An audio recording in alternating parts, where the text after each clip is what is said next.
I've been buying electronics for over 30 years now, and I remember when a good television set would run you $3,000 and last 15 years without a single problem. Today, I'm watching 75-inch screens with technology that didn't even exist 5 years ago, selling for under $1,000. Something fundamental has shifted in how TVs are priced and sold, and if you're planning to buy one this year, there are things you absolutely need to understand before you walk into a store or click that checkout button.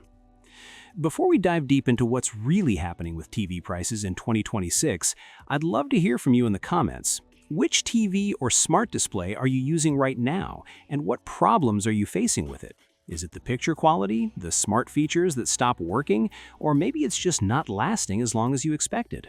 Drop your experiences below, because your real-world insights help everyone watching make better decisions. And if you find this kind of straight talk helpful, go ahead and hit that subscribe button and give this video a like. I've also put together a detailed resource guide with links to price trackers and warranty information in the description, so check that out when you have a moment. Why prices are falling so dramatically? Let me start by saying something that might surprise you. What's happening with TV prices right now isn't exactly new, and it's not some kind of conspiracy or trick being played on consumers. It's the result of several industry-wide shifts that all came together at once in early 2026. When I bought my first big-screen TV back in the 90s, it was a chunky rear projection model that weighed about 200 pounds and cost more than my first car. That television lasted me almost 20 years.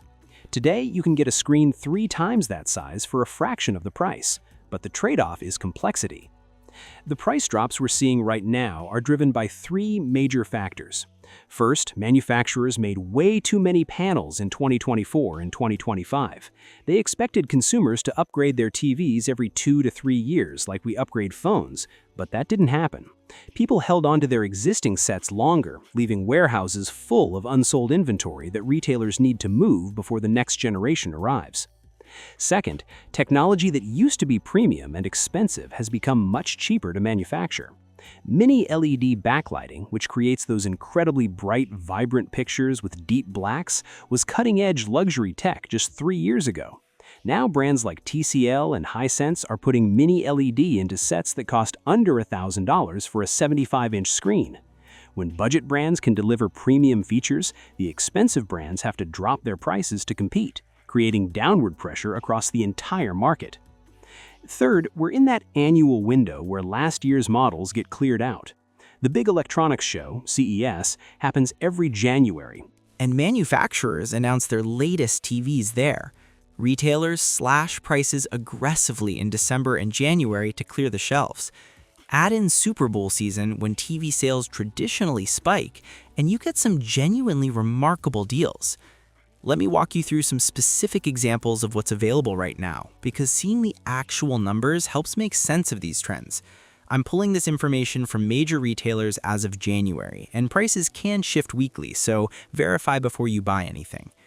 Samsung has their S95F Quantum Dot OLED, 65 inches, which was selling for over $5,000 when it launched. Right now, you can find it for under $2,000 at several retailers. That's a 40% plus discount on a television that was considered top-tier premium technology less than a year ago. The screen is genuinely impressive with glare-free coating, 144 Hz refresh for gaming, and colors that pop like nothing I'd seen before. But understand that this is last generation's flagship, and Samsung is about to announce the replacement. LG has their C5 and G5 OLEDs, also 65 inches, down from around $3,000 to between $1,200 and $1,800 depending on the retailer and which week you're shopping. These have been consistently well-reviewed for picture quality and gaming features. LG has been making OLED panels longer than anyone, so their reliability track record is fairly well established.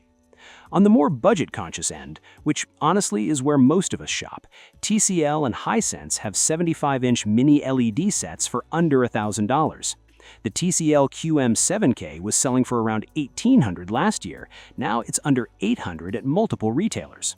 Hisense U8K models, same size, down to $700 to $900. These are not cheap LED TVs with terrible picture quality. They're using technology that creates genuinely good images with high brightness and decent color accuracy. Sony's premium mini LED models, the Bravia 9 and 7 series, have dropped from around $3,000 to somewhere between $1,200 and $2,300 depending on size and configuration. Sony traditionally charges a premium for their processing and color science, and even with the discounts, they're still more expensive than comparable TCL or Hisense models, but the gap has narrowed considerably. Understanding what you're actually buying. Now, here's where things get a bit more complicated, and this is information that took me years to figure out through trial and error. Not all TVs with the same brand name are created equal, and this has nothing to do with anyone trying to deceive you. It's about how the retail industry works on a fundamental level. Let me give you an example from outside the TV world first. I bought a kitchen faucet from a big box home improvement store about 10 years ago. Beautiful design, well-known brand, decent price. 3 years later, the cartridge inside failed and I needed a replacement part. When I contacted the manufacturer with the model number, they told me that specific model was made exclusively for that retail chain and they didn't stock parts for it. This isn't a scam or a trick, it's how major retailers negotiate with manufacturers. When a chain commits to buying thousands of units, they often get an exclusive model number with specific features at a specific price point. Sometimes that means certain components are different. Sometimes it just means the model number is unique so the retailer doesn't have to price match with competitors. This happens with refrigerators, washing machines, power tools, and yes, televisions. Many viewers watching this have never actually seen TVs displayed in a Home Depot or similar hardware store, and that's completely normal. Most of those retailers focus heavily on online sales now, with limited floor displays. The TV you're looking at on their website might be a configuration you won't find anywhere else, which makes price comparison tricky. Let me address something I know many of you are thinking about. Are these cheaper TVs built worse than the expensive ones from 5 or 10 years ago? The honest answer is that it's complicated and it depends on what you're comparing. In some ways, modern TVs are remarkable pieces of engineering. The picture quality, color accuracy, and brightness capabilities would have seemed like science fiction 20 years ago. But in other ways, yes, there are trade-offs. Older TVs had fewer components to fail. My parents still have a television from 2008 that works perfectly, but it's essentially a dumb display panel with simple electronics. Modern TVs have Wi-Fi modules, Bluetooth, multiple operating system chips, speakers with processing, HDMI boards with complex handshaking protocols, and backlight systems with hundreds of individual zones. More components mean more potential points of failure. I've also noticed that companies used to make one really good version of something and sell it for years with minor updates. Now the model cycles are annual, sometimes faster, which makes me wonder if the long-term durability testing is as thorough. When a refrigerator or washing machine changes model numbers every year, it's harder to know if the design has been proven over time. What this means for your purchasing decision. If you're in the market for a TV right now, this is genuinely a good time to buy, but you need to shop carefully and understand what you're getting. Let me share some practical advice based on what I've learned over years of buying electronics. First, don't assume that the lowest price is automatically the best deal. Check what features you actually need versus what sounds impressive in marketing copy. If you don't have a PlayStation 5 or Xbox Series X, you probably don't need 120 Hz refresh rate or variable refresh rate support. Match the TV to your actual use case, not to the theoretical maximum capabilities. Second, pay attention to warranty coverage and return policies. This is where shopping at places like Costco can be valuable, even if their initial price isn't the absolute lowest. Costco typically offers a 90-day return window and extends the manufacturer warranty automatically. Best Buy has their Geek Squad protection plans. Read the terms carefully and decide if the extra cost makes sense for your situation. Third, be extremely cautious about online-only exclusive models, especially from budget brands. I'm not saying don't buy them, but understand that you're taking a bit of a gamble on long-term support and parts availability. The trade-off is that you're getting a much lower initial price, so you're essentially self-insuring. Fourth, check reviews from multiple sources, but focus on long-term reliability data if you can find it. Initial reviews based on 2 weeks of testing tell you about picture quality and features, but they don't tell you if the power supply fails after 18 months or if the smart TV software becomes unbearably slow after 2 years of updates. Consumer Reports has long-term reliability surveys. Sites like RTings do detailed technical testing and sometimes follow up months later. That information is more valuable than launch day hype. If you're going to buy a TV in 2026, here's my straightforward advice. Start by measuring your space and figuring out what size actually fits comfortably. Bigger isn't always better if you're sitting too close. Then decide what features you truly need based on what you actually watch and use. If you're a serious gamer, prioritize refresh rate and input lag. If you mostly stream movies, prioritize picture quality and HDR support. If you watch a lot of sports and daytime TV, prioritize brightness and motion handling. Research the specific model you're considering, not just the brand.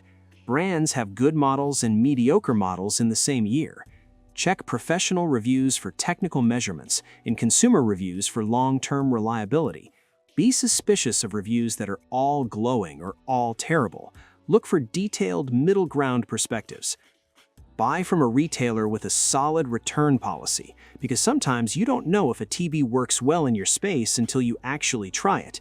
Keep all packaging for at least the return window period. Test everything during that window. All the inputs, all the smart features, the picture, and different lighting conditions. If something feels wrong, return it without guilt. And finally, accept that you're probably not going to keep this TV for 20 years like our parents did. Plan for maybe 7 to 10 years of useful life and make your buying decision based on that time frame. It's not ideal from a sustainability perspective, but it's the reality of how consumer electronics work now. Why I'm telling you all this? I know this video is longer than the typical top 10 TV deals list, but that's intentional. I've been burned enough times by buying based on hype or price alone, without understanding what I was actually getting. I've had appliances fail right after the warranty expired. I've had great deals turn into frustrations because the product wasn't right for my needs. And I've learned that spending an hour researching before buying can save you from years of regret. The TV market in 2026 is offering some genuinely excellent values if you shop smart. Premium technology has gotten cheaper. Competition has driven prices down. The timing of clearance sales and overstock situations means you can get a lot of screen for your money. But none of that matters if you buy the wrong TV for your situation or if you get stuck with something unreliable. I can't tell you exactly which TV to buy because I don't know your budget, your space, what you watch, or what you value. What I can tell you is to approach this purchase the same way you'd approach any significant buying decision. Do your research, ask questions, read the fine print. Don't rush just because something says limited time offer, because there's always another sale coming. And trust your instincts when something feels too good to be true. Take your time with this decision. A good TV becomes part of your daily life for years. The deals will still be there next week, and new ones will appear as we move through the year. Check that resource link in the description for current pricing tools and warranty comparison guides. And let me know in the comments what you end up choosing and how the process goes. Your experiences help other viewers make better decisions. Thanks for watching, and I'll see you